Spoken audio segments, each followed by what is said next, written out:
നമസ്കാരം. ഇന്നത്തെ തൊടിയിലെ ചെടിയിലേക്ക് എല്ലാ പ്രേക്ഷകർക്കും സ്വാഗതം. കേരളത്തിൽ പൊതുവെ കണ്ടുവരുന്ന ഒരു സസ്യമാണ് വട്ടപ്പെരുക്. ഏകദേശം കൃഷ്ണകിരീടത്തിനോട് സാമ്യമുള്ള ഒരു സസ്യമാണിത്. ഇതിൻ്റെ ശാസ്ത്രീയ നാമം ക്ലീറോഡെൻഡ്രം ഇൻഫോനാറ്റം എന്നതാണ്. ലാമിയേസെ കുടുംബത്തിലാണ് ഇത് പെടുന്നത്. പെരുകില്ലം, പെരിയാലം, പെരുക്, പെരു എന്നീ പേരുകളിൽ ഇതിനെ അറിയപ്പെടുന്നു. ഓഗസ്റ്റ് മുതൽ ഡിസംബർ വരെയുള്ള മാസങ്ങളിലാണ് പൊതുവെ പൂക്കൾ ഉണ്ടാകുന്നത്. പൂക്കൾ ശലഭങ്ങളെ ഏറ്റവും കൂടുതൽ ആകർഷിക്കുന്ന ഒന്നാണ്. ഏകദേശം 2 മീറ്റർ വരെ ശാഖോപശാഖകളായി വളരുന്ന ഒരു സസ്യമാണിത്.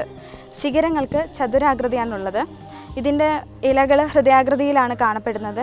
രോമാവൃതമായി ഏകദേശം 10 സെൻറ്റിമീറ്റർ മുതൽ 25 സെൻറ്റിമീറ്റർ വരെ കാണുന്നുണ്ട്. പൂങ്കുലകളായിട്ടാണ് ഇത് വിന്യസിച്ചിരിക്കുന്നത്. വെളുത്ത പൂക്കളാണ് പൊതുവെ കാണാറുള്ളത്. ഇതിൻ്റെ കായകൾ പാകമാകുമ്പോൾ കറുത്ത നിറത്തിലാണ് കാണപ്പെടുന്നത്.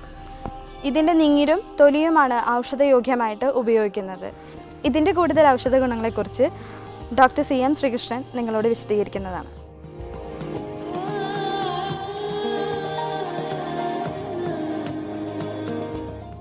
ഈ വട്ടപ്പെരുക് ഈ കൃമിനാശനമായിട്ടാണ് പറയാം. അതിൻ്റെ ലേശം നീരെടുത്ത് തേൻ ചേർത്ത് കൊടുത്തു കഴിഞ്ഞാൽ കൃമി നശിക്കും. പിന്നെ വേറെന്താ, ഈ ചെറിയ കുട്ടികൾക്ക് ഈ മലദ്വാരത്തിൻ്റെ അവിടെ ഉണ്ടാകുന്ന ഈ ചൊറിച്ചിൽ വ്രണം, അതിനൊക്കെ ഈ ഇതിട്ടിട്ട് വെളിച്ചെണ്ണ മൂപ്പിച്ച് തേച്ച് കൊടുക്കും. അതിനും നല്ലതാണ്. പിന്നെ ഇത് ഈ വയറിളക്കം, അതുപോലെ വയറിനൊരു കടി എന്നൊക്കെ ഉണ്ടെങ്കിൽ അത് ഇതിൻ്റെ ഈ സ്വരസം എടുത്തിട്ട് തേൻ ചേർത്ത് കൊടുത്തു കഴിഞ്ഞാൽ അത് കുറയും.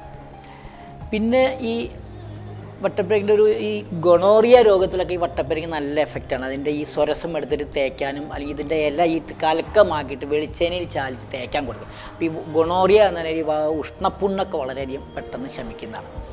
പിന്നെ ഈ മേലെ ഈ കട്ടിയായിട്ട് ചൊറിച്ചിലുണ്ടാവുന്ന ആൾക്കാർക്ക് ഇത് അരച്ച് താളിയാക്കിയിട്ട് മേലെ തേച്ച് കഴിഞ്ഞാൽ ചൊറിച്ചിൽ മാറും.